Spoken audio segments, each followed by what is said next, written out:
제가 그 분당 우리교를 처음에 개척할 때 굉장히 막막했던 게, 저는 이제 어른 사역을 해본 적이 없이 중고등부만 이제 만 10년을 했기 때문에 그 당시 담임 목사님이시던 옥하는 목사님이 뭐 예고도 없으셨잖아요. 불쑥 이제 10월 말에 저를 부르셔가지고 내년에 개척해라. 뭐 2달밖에 안 남았는데, 그래서 그 당시는 제게 굉장히 좀 두렵고 막막하던 그런 마음이 컸었습니다. 그래서 이제 아는 선배 목사님들을 찾아가기도 하고 또 만나서 이제 계속 물었죠. 목사님은 목회의 가장 중요한 게 뭐라고 생각하십니까? 제가 뭘 준비하면 되겠습니까? 지금 갑자기 옥하는 목사님이 개척을 하라 그러셔서 순종하기로 했는데 제가 뭘 준비하면 좋겠습니까? 그렇게 이제 여러분들한테 제가 질문을 던졌는데 그 답이 다 다른 거예요. 어떤 목사님은 설교에 목숨을 걸어야 된다, 목회는 설교다, 그렇게 말씀하시는 분이 계시고요. 또 어떤 분은 설교보다 더 중요한 게 목회는 관계다, 대인 관계를 잘 맺어가지고 그 사람들의 마음을 헤아려 줘야 된다, 그런 분이 계시고, 또 목회는 상담이다, 뭐 이런 분도 계시고요. 심지어는 목회는 돈이다, 그런 분도 계셨어요. 돈이 있어야 목회를 한다. 뭐 저보고 뭐 어떡하라고 그 얘기를 하는지, 뭐 은행을 털라는 건지, 뭐 어차피 돈을 뭐 어떻게 마련하겠습니까?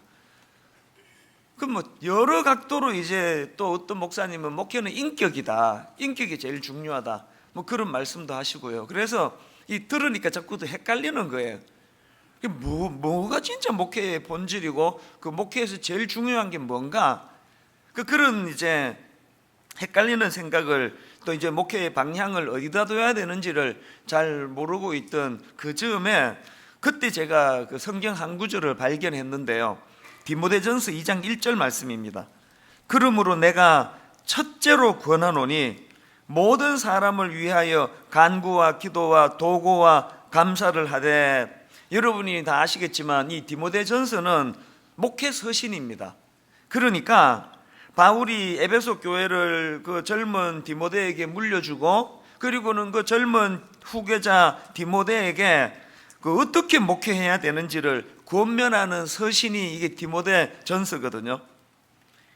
옥하는 목사님이 이제 저보고 교회를 개척하라고 그러시고, 이제 목사님은 이제 몇 년 은퇴하시고, 그러면 이제 화요일 오후만 되면은 저에게 전화를 주시는 거예요. 그게 참 목사님이 그 생각이 깊으신 분이에요. 월요일 날은 이제 또 쉬으라고 월요일 날을 전화를 안 주시고 꼭 화요일 날 또 오후에 주세요. 오전에는 또 순장반이 있다는 걸 아시고, 그래서 화요일 오후에 이제 전화를 주셔가지고 좀 어떠냐, 또 그러고 이제 목사님 말씀을 많이 하는 분은 아니시거든요. 네 설교 잘 듣고 있다. 그 한마디에 모든 저를 향한 목사님의 협박과 또 긴장하게 만드시려는 그 말씀이 다 녹아 있는 거 아닙니까? 많은 말씀 없이 네 설교 다 듣고 있다, 그 한마디가 저를 얼마나 긴장하게 만들었겠습니까? 그리고는 이렇게 간간히 툭툭 던져주시는 그런 말씀들이 참 저에게 도움이 많이 됐습니다. 예를 들면은 설교 준비 안 하고 단에 올라가지 마라, 뭐 이런 한마디 툭툭 던져주시는 게 지금까지도 제 마음에 그게 굉장히 뿌리 깊이 각인이 돼 있거든요. 설교 준비하지 않고 단에 올라가지 마라, 그 한마디 안에 담겨 있는 그 메시지들이 얼마나 많겠습니까? 이런 식으로 이 디모데전서는 바울이 사랑하는 제자, 아들 같은 디모데를 향하여 목회에 대한 말씀을 쭉 주시는데요. 이제 디모데전서 1장은 뭐 인사말 뭐 이런 것들에 해당되니까 이제 정식으로 2장서부터 이제 목회에 대한 권면이 시작이 되는데, 그 2장이 어떻게 말씀이 시작된다고요? 1절을 다시 보십시오. 그러므로 내가 첫째로 권하노니. 여러분, 여기 나와 있는 첫째로 권한다는 게 뭘 의미하겠습니까? 우선순위에 있어서 이게 가장 중요하다고 생각한다, 그거 아닙니까? 첫째로 권하노니 모든 사람을 위하여 간구와 기도와 도고와 감사를 하되. 이게 저에게 굉장히 큰 각인이 되는 말씀이었습니다. 어떤 목사님은 설교가 목회에 제일 중요하다 그러시고, 어떤 목사님은 또 뭐 대인 관계가 중요하다, 인격이 중요하다, 돈이 중요하다, 그런 말씀을 주시는데, 적어도 바울의 관점으로는 목회에서 가장 중요한 게 기도라는 거예요. 여기 나와 있는 간구와 기도와 도고와 감사를 하되, 이것들이 사실은 다 하나예요. 이 네 가지 단어가 다 기도를 각각 다르게 표현한 거거든요. 제가 그 주석을 찾아보니까 맨 먼저 나오는 간구는 이 긴박한 상황에 놓인 개인이나 회중이 하나님께 호소하는 것에 초점을 둔 차원의 기도고요. 그런가 하면 두 번째 나오는 기도는 그냥 우리가 아는 일반적인 그 모든 기도를 통칭하는 차원에서의 표현이라 그러고요. 세 번째 나오는 도고는 이게 중보기도예요. 요즘에는 이제 오직 중보기도는 주님만이 하실 수 있기 때문에 중보기도라는 용어보다는 중보적인 기도, 이 표현을 더 많이 쓰는데, 어쨌든 여기 나오는 도고는 그런 중보적인 기도를 말하는 거고요.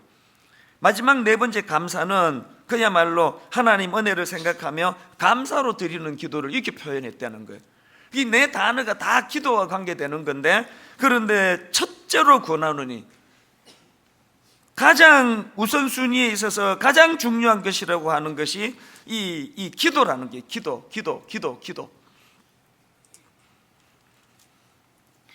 제가 오늘 이 특별 새벽 부흥회 말씀해 보니까 이제 다니엘이 이제 하나님 앞에 기도하는 그런 내용들이 나오는 그것 때문에 어제 온종일 이제 이런 생각들을 쭉 하게 됐거든요. 이 특별 새벽 부흥회가 어떻게 시작이 된지 여러분 아십니까? 제가 이제 아까도 말씀드렸지만 목회 초보에 어른 목회도 해본 적이 없고, 그때 뭐 애들은요, 중고등학교는 길 가다가 어떤 중학생을 만나도 어떤 고등학생을 만나도 한 두세 시간 제가 걔랑 재밌게 지낼 수 있는 자신이 있었거든요. 막 애들의 심리는 내가 다 꿰뚫고 있었습니다. 그런데 어른들은 꿰뚫는 게 진짜 어렵더라고요. 어른들은 굉장히 그 연막을 많이 치기 때문에 속내를 거의 안 보여주시기 때문에 그 어른들을 상대하는 건 진짜 어려웠습니다. 그렇게 이제 힘드는데 교회를 개척하고 나니까 뭐 당연히 이런저런 어려운 게 얼마나 많겠습니까? 게다가 또 저희 교회는 사람들이 막 갑자기 몰려든 그런 케이스이기 때문에 막 교단도 다 다르고요. 뭐 완전히 생각도 다르고 자란 배경도 다르고, 그래서 뭐 행사하면은 와서 막 왜 이런가 하느냐고 막 따지는 분들도 많고, 또 다락방 안에서도 막 다투는 것도 많았습니다. 이게 이제 막 굉장히 이제 힘든 거예요. 나이도 어린데다가 40대 초반에 목회 경험도 없는데 내가 감당하기 어려운 이런저런 일들이 자꾸 터지니까 위축이 되잖아요. 제가 어제 불쑥 무슨 생각이 떠올려졌냐 하면, 이제 2002년도 그게 몇 월인지는 모르겠는데요, 그날도 이제 뭐 교회적으로 뭔가 어려움이 있었던 것 같아요. 뭔지는 기억이 안 나는데요. 그래서 이제 심란한 마음으로 분당에 이제 새벽 기도를 참 잘 인도하신다는 목사님에 대한 소문을 들어가지고 제가 탐방을 가려고, 이제 새벽에 이제 그 교회에 이제 그때는 뭐 저를 알아보는 분이 아무도 안 계시니까 너무 좋은 거 아닙니까? 어디든지 마음대로 갈 수 있으니까.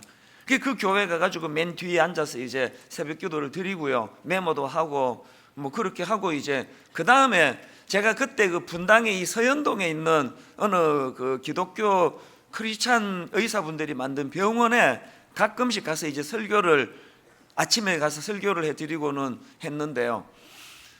그날이 이제 또 그 병원에 설교하러 가는 날이에요. 그래서 이제 새벽 기도를 마치고 집에도 못 들르고 그냥 이제 차를 세워놓고 이제 이 서현동에 병원이 있으니까, 그래서 이제 그 당시로 삼성 플라자, 지금은 이제 AK 플라자지만 삼성 플라자를 이제 거쳐서 이제 병원으로 걸어가고 있는데요.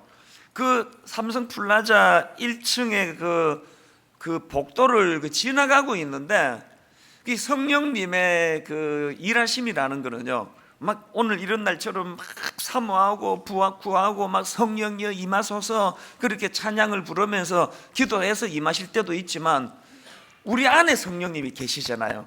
내 안에 성령님이 내주하고 계시기 때문에 그 사랑하는 아들이 목회 초보가 그 목회가 버거워가지고 근심과 걱정으로 쌓여있는 그게 그 요즘에 어제 그저께 계속 같은 표현이지만 그게 참 그 긍휼히 여겨주시는 마음, 그 불쌍하게 보였나 봐요.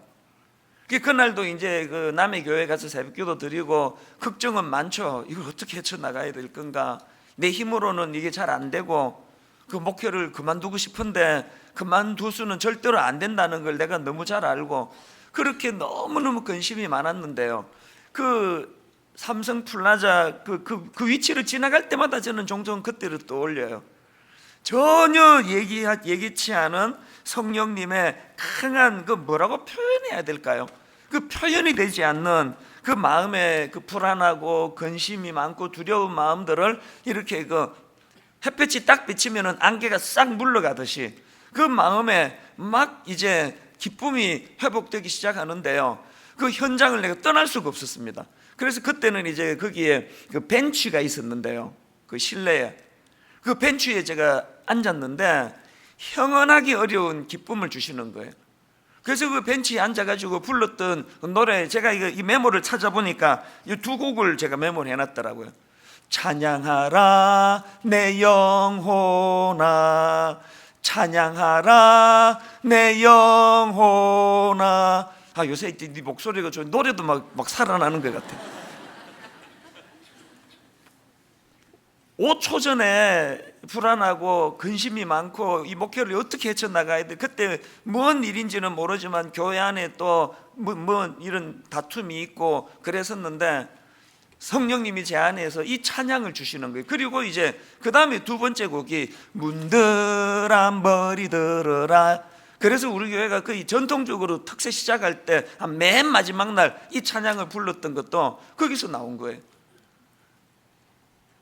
문들아 머리 들어라 그러면서 막 막 사람들 거기 이제 이런 시간이니까 많이는 아니라도 거기 막 출근하는 사람도 있고 왔다 갔다 하는데 거기에서 형언하기 어려운 막 감격이 막 몰려오는데 거기서 막 크게 불렀겠습니까만, 그러나 이 찬양을 제가 불렀던 기억이 나요.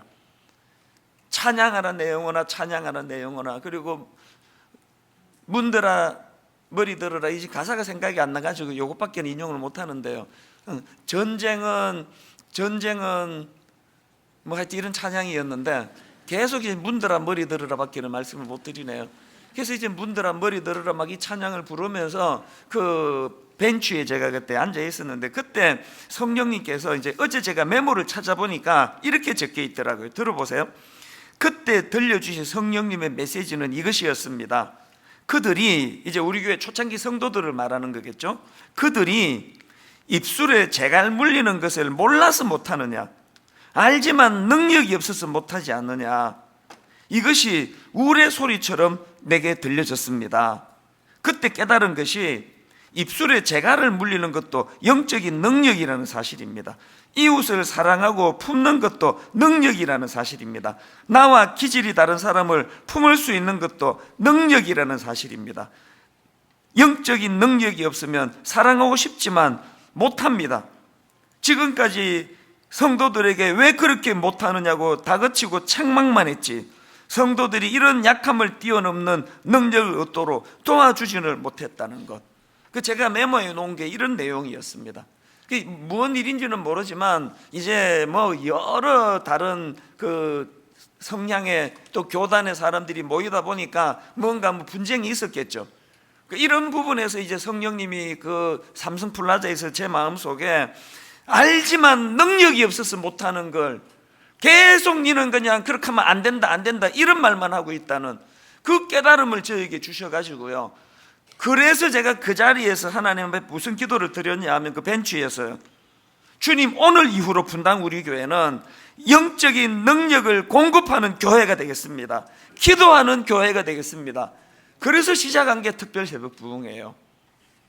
여러분, 그때 시작된 특별 새벽 부흥회, 제 기억으로 1차 특별 새벽 부흥회가 며칠 했는지 아십니까? 60일 했습니다. 60일. 원래 40일 새벽 기도로 작정은 해놨는데요, 9월 20일인가 추석 지나고 9월 20일부터 40일을 작정해 놨는데 8월 말에 삼성 플라자에서 이 강력한 은혜를 내게 주셔가지고 그 다음날 설교 예배 시간에 선포해 버렸습니다. 그 9월 20일까지 기다릴 게 뭐 있습니까? 우리 내일부터 합시다. 주일 지나고 바로 시작을 해서 60일간은 했거든요. 60일을 진짜 소리를 많이 질렀거든요. 막 고래고래 소리 지르고 성대 결절 오고, 하여튼 내 인생은 목회 시작하고 지금까지 따라다니는 게 성대 결절이에요.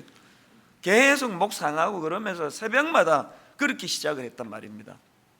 제가 특별 새벽 부흥회를 생각을 하면은 너무너무 감사한 게요, 얼마나 많은 이 기도의 역사가 일어났는지 아십니까? 병이 떠나가는 일, 특별히 우리 이 새벽 부흥회는 가정이 회복되는, 이혼하려고 했던 가정들이 제가 하는 것만으로 손으로 꼽을 수 없을 만큼 이 새벽 부흥회를 통해서 가정이 회복이 되고요. 그리고 잊혀지지 않는 한 기억은요, 아예 이혼을 했습니다. 그 가정은 남편이 가슴 아프게도 외도를 했어요. 그래서 이제 이 아내가 그걸 견딜 수가 없어가지고 이혼을 한 상태예요. 이혼을 했는데 그 이후의 기억은 내가 지금 잘 안 나는데요, 부부가 이혼을 하고도 계속 이제 우리 교회를 다녔는지, 특별 새벽 부흥회라서 이제 한쪽은 우리 교회를 다니고 한쪽은 떠났는데 이제 새벽 부흥회라서 참석했는지 그건 모르겠는데요, 아내가 은혜를 받은 거예요.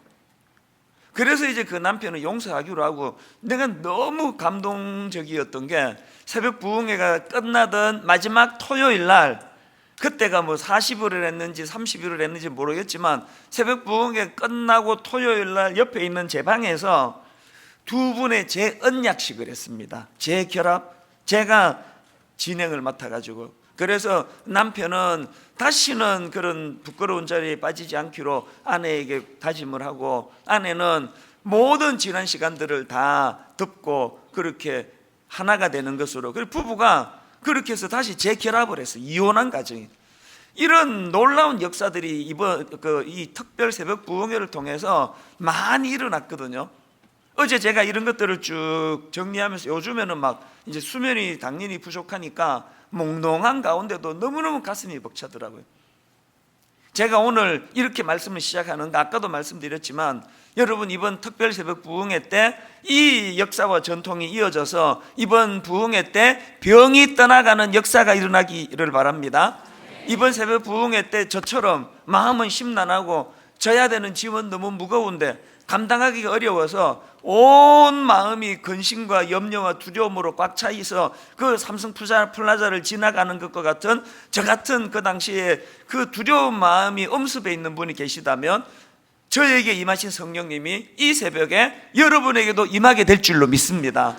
가정에 어려움이 있다면 회복이 일어나고, 이혼하려고 어려움 속에 있는 가정들마다 놀라운 회복의 역사가 일어나기를 바랍니다. 이런 여러 가지 일들이 일어나기를 바라는데, 그 모든 것들이 가능한 공통된 통로가 기도라는 통로라는 거예요.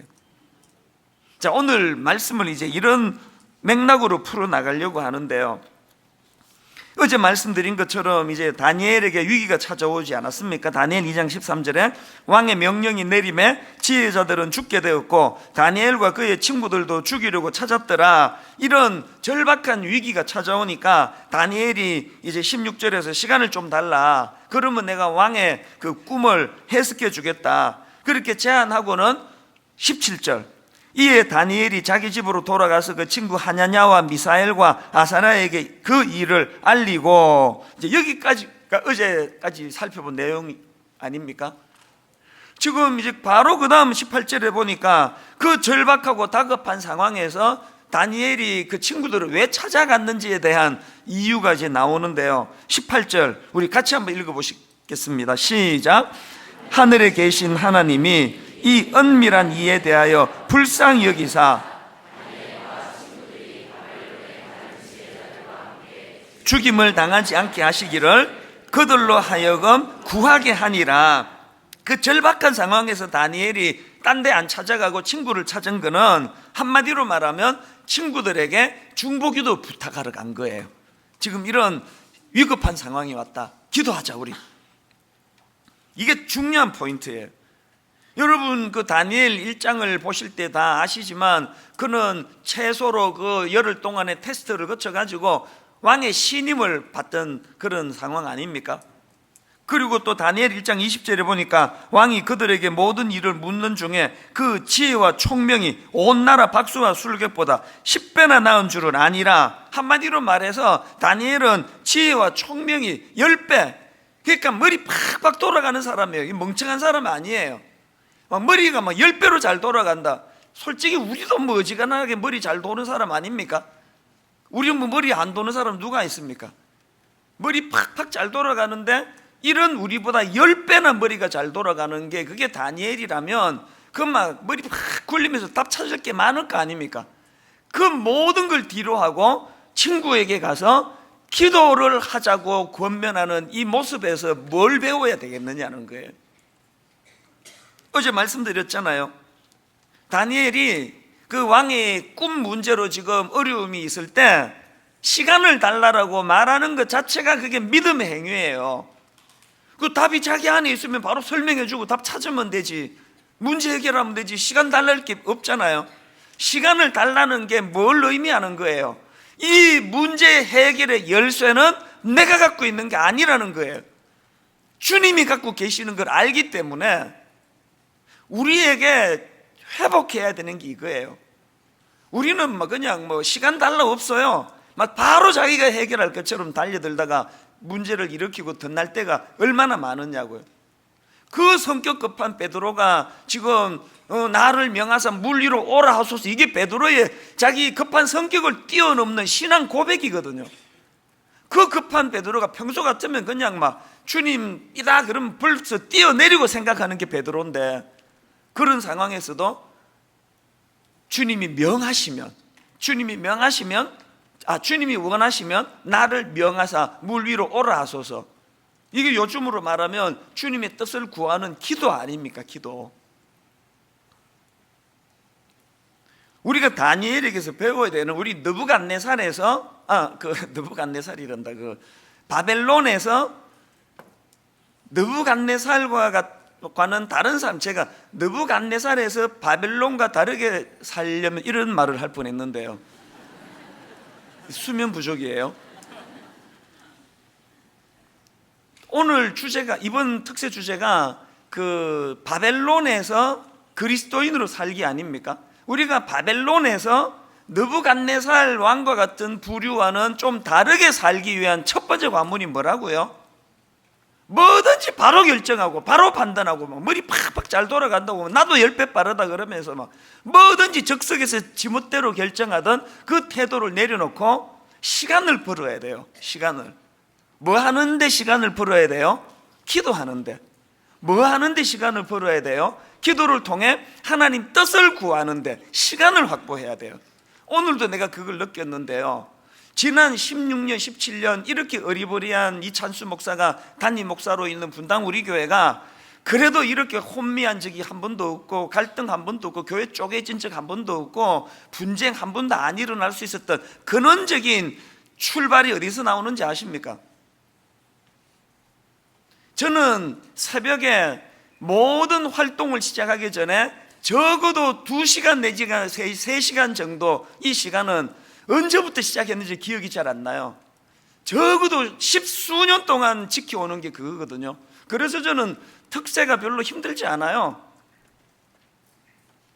늘 일어나는 시간이에요. 평소보다는 조금 더 일찍 일어나지만. 어제도 너무나 이제 오전에 순장반부터 시작해가지고 막 틈새가 너무 없이 복잡하게 하는데 나중에는 심장이 막 너무너무 벌렁벌렁 끓이더라고요. 그래서 저는 그러면은 그냥 자요. 어제도 8시 전에 잤습니다. 딱 누우면 바로 잠이 막 저는 오거든요. 그리고 12시쯤 일어나가지고 지금까지 너무나 많은 그 은혜의 시간을 지금 누리고 있는 거 아니겠습니까? 그러니까 저는 일상적으로 지혜도 없고 다니엘처럼 그렇게 총명이 있는 사람은 아니지만, 저는 하루 일과를 시작하기 전에 적어도 한 2시간에서 3시간 정도 하나님 앞에 독대하는 시간을 가지기 때문에 그 시간이 지혜가 충전되는 시간 같아요. 여러분, 이 악한 바벨론에서 살아가면서 바로바로 적색에서 내 판단으로 이렇게 하면 되더라, 저렇게 하면 되더라, 내 경험 이렇더라. 그래가지고 맨날 그 어려움을 겪는 거 아닙니까? 기다려달라는 말이 필요해요. 좀 기다려주세요. 그리고는 하나님과 독대하고 하나님 앞에 지혜를 구하고 그런 자리로 나가는 그런 여러분 되시기를 바랍니다.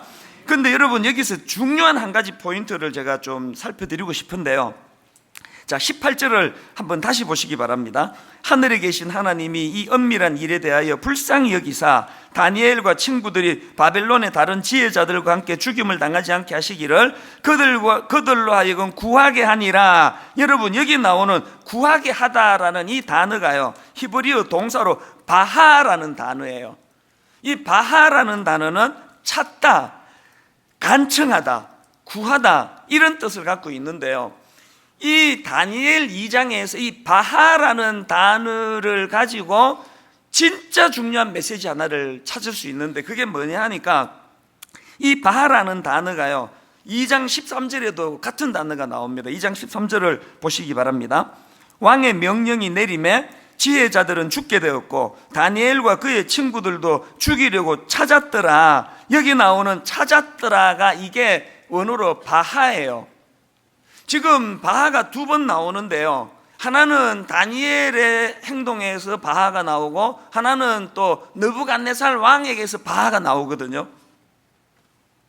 이 두 대조되는 모습 속에서 공통된 단어 바하가 나오는데, 이 느부갓네살 왕의 바하는 어떤 의미를 가진 바하입니까? 어제 말씀드렸죠. 그 내면에 하나님 없는 인생에게 찾아오는 두 가지 정상이 뭐라 그랬죠? 겉은 화려한데 사실은 그 내면에 늘 불안과 공포, 두려움, 이게 자리를 잡고 있고요.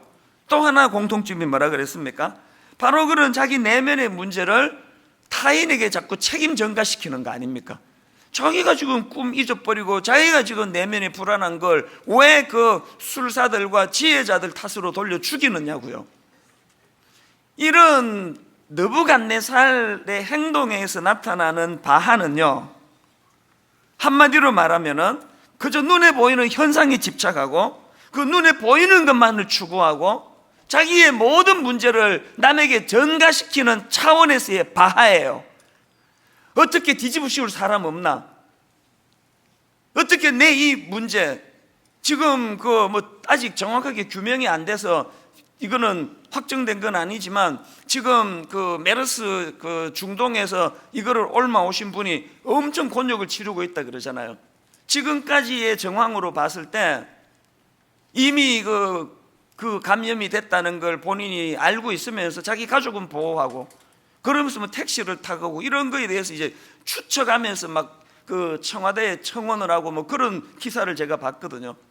그게 진짜인지 아닌지는 모르기 때문에 그걸 가지고 판단은 하면 안 되지만, 그러나 인간의 죄성으로 본다면, 그분을 얘기하는 거 아닙니다. 인간의 죄성으로 본다면 충분히 그러고도 남는 게 그게 인간이거든요. 느부갓네살에게 있어서 바하는 뭐라고요? 눈에 보이는 것만 보고 눈에 보이는 것만 해결하려고 애를 쓰다 보니까 근원적인 문제를 해결하기보다는 그 자기 내면의 불안을 남에게 책임 전가시키는 것으로 떠안아 버리려고 찾아 헤매는 차원에서의 바하예요. 여기에 반해서 18절에 나오는 다니엘이 추구했던 바하는 뭐예요? 그런 눈에 보이는 현상 이것만이 아니라 이 눈에 보이는 현상 너머에서 일하고 계시는 하나님을 보는 깊은 눈이 있었기 때문에 그 세상, 보이는 세상 너머에 계시는 하나님을 찾는 차원에서의 행동이 바하예요. 바하. 이게 다니엘의 바하예요. 오늘 저는 여러분에게 심각하게 질문을 합니다. 여러분의 바하는 느부갓네살의 바하입니까? 다니엘의 바하입니까? 그렇게 교회를 오래 다니고 있으면서도 그저 보이는 것만 보고 그냥 보이는 사람들의 현란한 것만 부러워하고 자기 내면의 불안을 꼭 누군가에게 전가시킬 희생양 없느냐고. 우리나라는요, 마녀 사냥 사회예요. 우리나라는 누구 하나 걸렸다 그러면은 그건 끝장 볼 때까지 그냥 마녀 사냥을 하고 있는 거 아닙니까? 이게 느부갓네살의 바하예요. 이게 가슴 아프게도 오늘 교회 안에 이런 느부갓네살의 바하가 얼마나 많은지 아시죠? 다락방에서 누구 하나 딱 찍혔다 그러면 그 사람은 이제 느부갓네살의 집중 공격을 받는 이런 왕따가 되는 거 아닙니까? 정직하게 대답해 보세요. 여러분의 바하는 느부갓네살식의 바합니까? 다니엘식의 바합니까? 특별 새벽 부흥회 왜 합니까? 우리는 죄성을 가지고 있어서 항상 내면의 불안과 두려움을 근원적인 문제를 해결하지 않으려고, 근원적인 치료를 하려고 그러지 않고 누군가에게 덮어씌우고 책임 전가시키고 네 잘못이라는 식으로 그런 문제 해결에 익숙한 우리가 이런 새벽 부흥회를 통해 체질이 어떻게 개선된다고요? 다니엘의 행동에서 발견되는 바하로 바꾸자는 거예요. 이게 기도입니다. 예수님이 공생애 내내 기도의 모범을 보여주셨는데요, 몇 가지 사례만 들어보일게요. 예수님은 공생의 시작을 금식 기도로 시작하신 거 다 아시죠? 마태복음 4장 1절 2절. 그때에 예수께서 성령에게 이끌려 마귀에게 시험을 받으러 광야로 가사 40일을 밤낮으로 금식한 후에 줄이신지라, 그렇하고 공생애를 시작하셨고요. 그런가 하면은 12제자를 택하시기 전에 밤을 지새우며 기도하셨습니다. 누가복음 6장 12절 13절. 이때에 예수께서 기도하시러 산으로 가사 밤이 새도록 하나님께 기도하시고 밝음에 그 제자들을 부르사 그 중에서 12를 택하여 사도라 칭하셨으니, 예수님은 죽은 나사로를 살려내시는 과정에서도 기도가 있으셨습니다. 요한복음 11장 41절 42절. 돌을 옮겨놓으니 예수께서 눈을 들어 우러러 보시고 이르시되 아버지여, 내 말을 들으신 것을 감사하나이다. 항상 내 말을 들으시는 줄을 내가 아나이다. 그러나 이 말씀하옵는 것은 둘러선 무리를 위함이니 곧 아버지께서 나를 보내신 것을 그들로 믿게 하려 함이니이다. 마지막에 예수님이 십자가를 지시기 전에 겟세마네 동산에서 땀방울이 핏방울 되기까지 기도하셨는데, 이게 이제 이 모든 예수님의 기도의 의미를 요약해 놓는 거라고 저는 생각합니다. 누가복음 22장 41절 42절. 그들을 떠나 돌 던질 만큼 가서 무릎을 꿇고 기도하여 이르시되 아버지여, 만일 아버지의 뜻이거든 이 잔을 내게서 옮기시옵소서. 그러나 내 뜻대로 마옵시고 아버지의 원대로 되기를 원하나이다. 예수님이 우리에게 보여주시고 싶은 기도의 모범이 뭐예요? 어떤 일이든 중요한 일을 하기 전에는 기도해야 된다. 중요한 일을 행하는 과정에 기도해야 된다. 기도 없이는 아무것도 하지 마라. 기도 없이는 결단도 하지 마라. 기도 없이는 행동하지 마라. 이 모든 걸 가르치시는 근원적인 포인트 속에는 이 기도,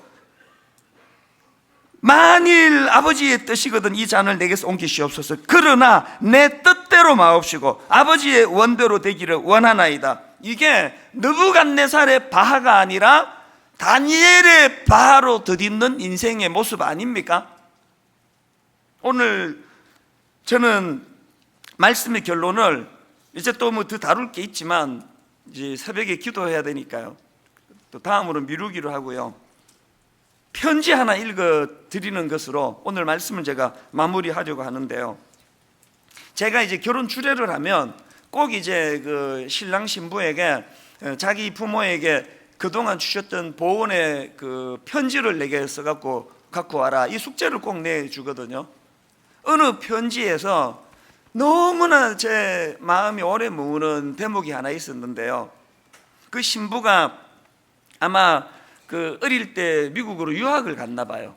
그래서 이제 떨어져 지내니까, 부모님이랑 떨어져 지내니까 힘든 게 얼마나 많았겠습니까? 그 내용의 일부만 제가 읽어드릴게요. 다 읽을 수는 없으니까 몇 줄만 읽어드릴게요. 엄마, 이제 자기 그 부모님께 편지 쓴 거니까요. 엄마, 2011년 제가 뉴욕에서 아침 일찍 전화했던 날 기억하세요? 혼자 지내며 그 누구와도 마음을 온전히 나눌 수 없어 엄마한테 물었습니다. 아마 이제 이 자매가 그때 좀 심란하고 복잡한 일이 있었던 것 같아요. 그래서 이렇게 자기 엄마한테 질문했습니다. 엄마는 너무 힘들 때 아빠한테도 우리한테도 할머니한테도 말할 수 없을 때는 어떻게 해요? 그랬더니 엄마가 울면서 하시는 말씀이, 그래서 엄마는 기도해 인경아 라고 말하셨어요. 엄마, 저는 그날 엄마의 말씀으로 인해 하나님을 더욱 믿고 엄마의 신앙을 더욱 본받고 싶어졌어요. 저는요, 그 편지 읽다가 요 한 대목이요. 엄마는 너무 힘들 때 아빠한테도 우리한테도 할머니한테도 말할 수 없을 때 어떻게 해? 그 엄마가 뭐 전화로 하신 것 같긴 한데요, 울면서 하시는 말씀이, 그래서 엄마는 기도해. 오늘 설교 제목을 이렇게 잡았습니다. 그래서 엄마는 기도해. 그쵸, 바벨론에서 느부갓네살 왕의 그 방식에 익숙해가지고 늘 불안한데, 늘 두려운데 책임 전가나하고 또 그 바벨론식의 방식에 익숙해가지고 생각할 겨를도 없이 내 경험으로, 내 지식으로, 내 지혜로 바로바로 일을 처리하던 우리지만, 여러분, 우리가 자녀들에게 보여줄 수 있는 모범이 뭐예요? 그래서 엄마는 기도해. 여러분, 여러분의 자녀들이 오랜 시간이 지나고 시집장가 갈 때 우리 엄마에게서, 우리 아빠에게서 30년 사는 동안 가장 고마웠던 한 대목이 있다면 그래서 엄마는 기도해, 이거 가르쳐 주시는 거였어요. 그럴 수 있는 그런 부모님이 되시기를 바랍니다.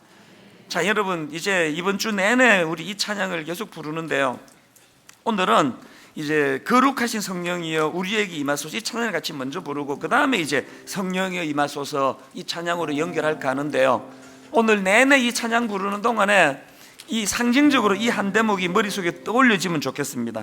그래서 엄마는 기도해. 그래서 엄마는 기도해. 우리 다 자리에서 일어나셔서 우리 손뼉 치면서 또 기뻐하면서 또 오늘 주신 말씀의 의미 한 자락을 붙잡고 이제 그렇게 기도하는 시간으로 나가기 원하는데요, 우리 이렇게 찬양합니다. 거룩하신 성령이여.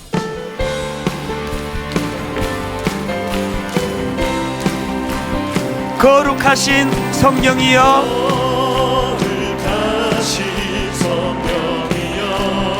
우리에게 임하소서.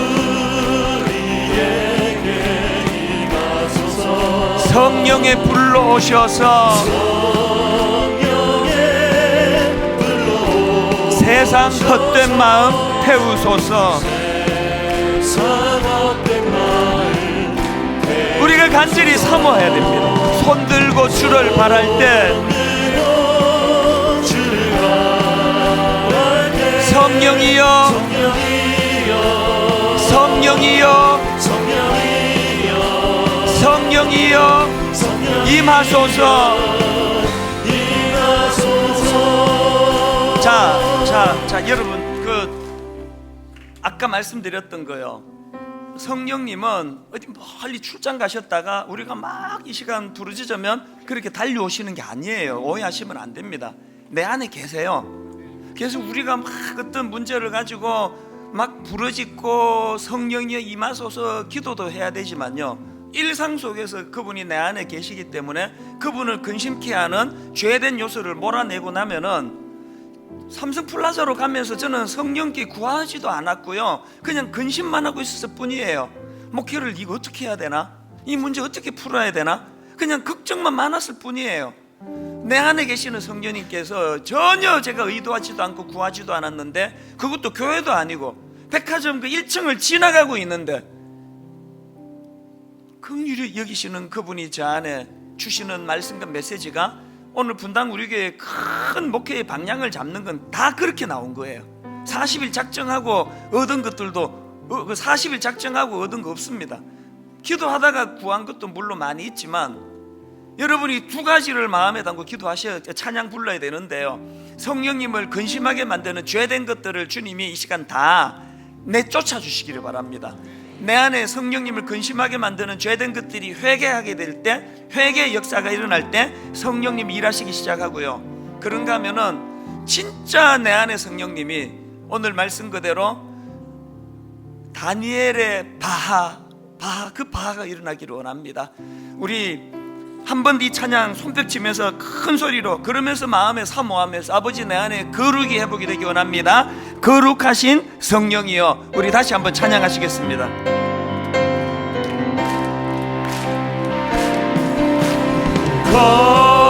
거룩하신 성령이여 우리에게 임하소서. 다 태워주십니다. 성령에 불러오셔서 세상 헛된 마음 태우소서.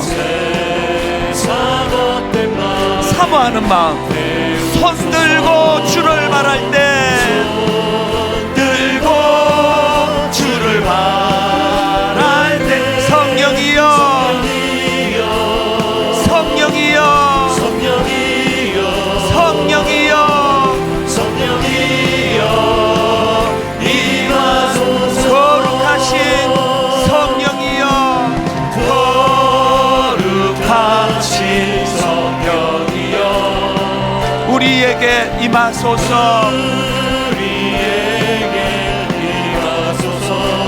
성령에 불러오셔서 뭘 태워주시기 원하십니까? 세상 헛된 마음 태우소서. 손 들고 주를 바랄 때, 성령이여, 성령이여, 성령이여, 임하소서. 성령이여 임하소서. 메마른 나의 심령 위에, 메마른 나의 심령 위에 주님의 은혜의 담비 내려 날 흠뻑 적셔 주옵소서. 주의 권세, 주의 능력, 언제? 지금 이 시간 임하셔서 악한 권세 모두 깨뜨리고 주님 나라 임하소서. 여러분 준비되셨습니까? 영광, 할렐루야, 할렐루야. 예수의 그 피가 내게 승리 주네, 구원이 되시네. 영광, 영광, 할렐루야. 예수의 이름이 능력되네, 소망이 되시네. 성령이여 임하소서. 성령이여 임하소서. 어디에? 메마른 나의 심령 위에 주님의 은혜의 담비 내려 날 흠뻑 적셔 주옵소서. 주의 권세, 주의 능력, 언제? 지금 이 시간 임하셔서 악한 권세 모두 깨뜨리고 주님 나라 임하소서. 아멘. 영광, 영광, 할렐루야. 예수의 그 피가 내게 승리 주네, 구원이 되시네. 영광, 영광, 할렐루야. 예수의 이름이 능력되네, 소망이. 우리 후렴 한 번 더 찬양합니다. 영광, 할렐루야, 할렐루야. 예수의 그 피가 내게 승리 주네, 구원이 되시네. 영광, 할렐루야. 예수의 이름이 능력되네, 소망이 되시네.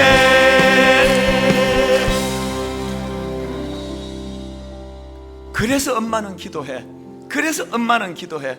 우리 아이들에게 각인될 수 있는 그 한마디, 그래서 엄마는 기도해. 그래서 아빠는 기도해. 하나님이 이제 오늘 다니엘에게서 배우는 뭐든지 적극적으로 지멋대로 결정하고 지멋대로 판단하는 인생이 아니라 우리는 결제받아야 될 주인이 계시는 인생이기 때문에 시간을 벌고, 그리고 친구들에게 기도를 부탁하면서 그렇게 아버지 하나님의 뜻을 헤아리는 기도를 통해 내 인생의 모든 문제를 풀어나가겠습니다. 그런 결단을 하는 시간 되기를 원합니다. 오늘 저를 따라 큰 소리로 선포하고 주님 이름 3번 부르고 기도하기 원합니다. 이렇게 선언합니다. 주여 은혜를 주옵소서. 주여 은혜를 주옵소서. 주여 은혜를 주옵소서. 주여 은혜를 주옵소서. 그 주인 되신 살아계시는 주님 이름 세 번 부르고 기도합니다. 주여